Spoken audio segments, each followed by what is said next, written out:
sister bands. Mirror. Let's start on its own. All right, let's go with it. All right, here's another one I've been setting on for a little while. Let's talk about Judas Priest.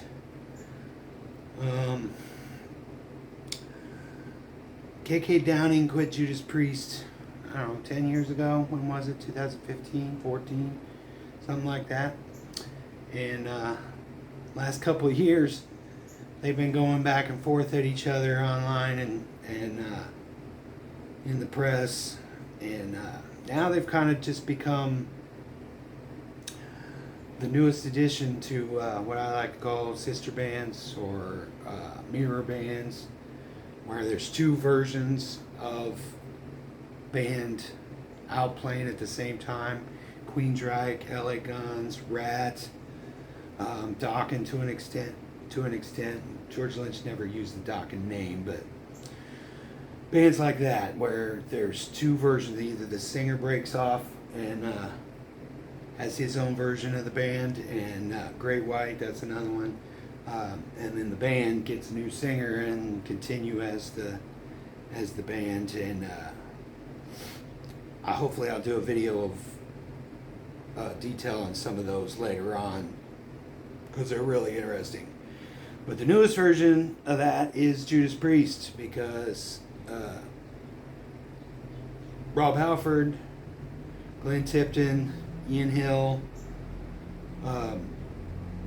and Scott Travis, who's been with him since 1990, replaced KK with Richie Faulkner, who's, like I said, he's been there for almost 10 years now, but he's the new guy. He's the Ronnie Wood of Judas Priest, and I listen to both. I'm team Judas all the way. Rob Halford has the crown for me, but listening to the records, they're both amazing.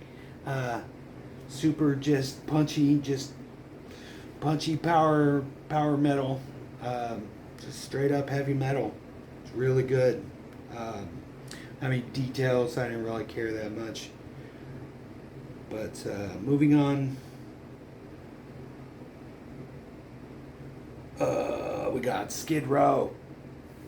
And Skid Row put out an album last year or 2 years ago with their new singer, Eric Grunwald, I think.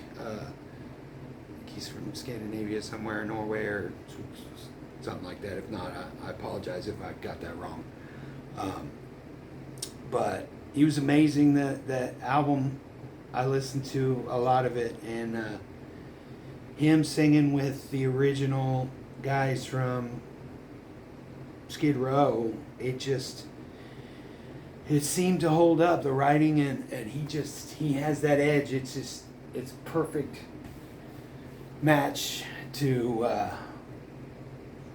Slave to the Grind and Subhuman Race. Unfortunately, he only lasted I thought they're going to be back, awesome, but he only lasted a year and a half with them. Those guys always cap on Sebastian for being hard to deal with, and they don't want to deal with him. Kind of end up being kind of like a Van Halen, David Lee Roth situation, where they can't keep a singer for longer than 2 years, and you start to think, well, maybe that egotistical lead singer wasn't the problem. Lizzie Hale's going to be covering their tour dates for the next however long, but I don't think she's going to be a permanent member. She's too busy doing her own thing. But Sebastian's new stuff, I thought that Skid Row with Eric singing had the sound, but when you hear the real voice doing it, man, his song "What Do I Got to Lose" is just, it just hit nostalgia buttons all over me, and it was just great. Anyway, moving on. At the Motley Crue situation, Mick Mars, I was Team Mick Mars all the way. I think those guys are being complete douches. But I tried to listen to his music and his new album. I mean, bless his heart. It's perfect. It's pretty. I mean, it's heavy as shit. But the vocals, he just picked the most generic butt rock vocals for those songs. I couldn't even do it. I couldn't even tell how good the songwriting was because the vocals just were awful. And I was so ready to hate the new Motley Crue song. But John 5 is amazing. He's got a couple little cool hooky parts and guitar-y parts that he does. And it's what you expect. Vince Neil is decent. I hate to say it, but the Motley Crue song is really good. Really good. Moving on. Didn't really have much more than that. We're going to be talking about drama. No, there probably wasn't much drama involved.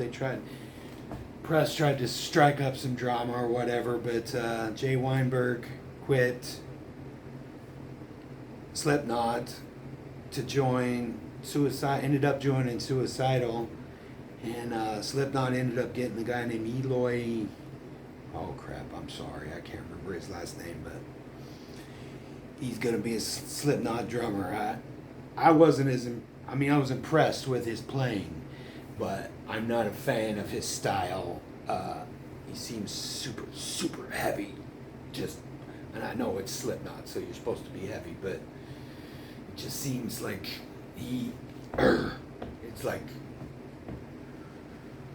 Sasquatch on the drums, and not that he's super technical and intricate too, but I don't know.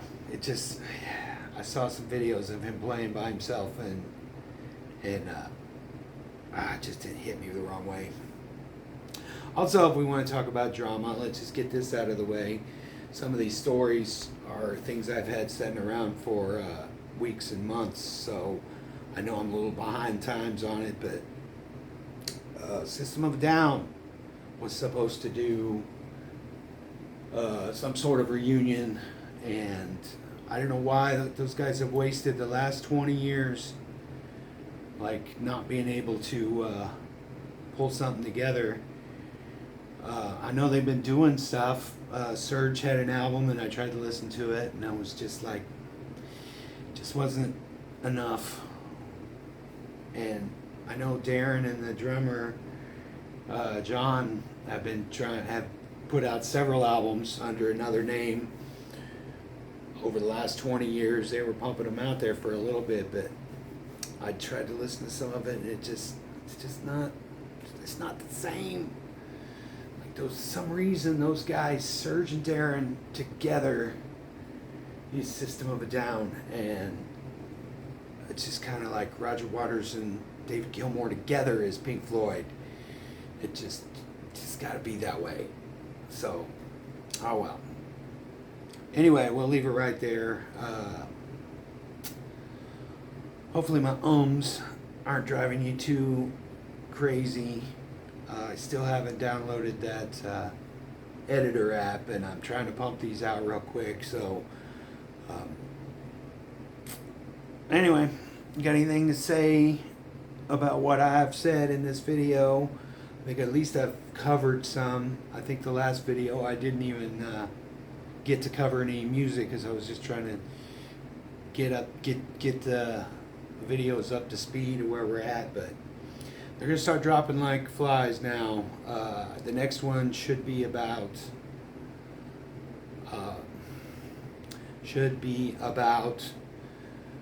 the 10 or 12 songs that are in my playlist that are older than a year. So I think I promised that at the end of the last one, but it's coming.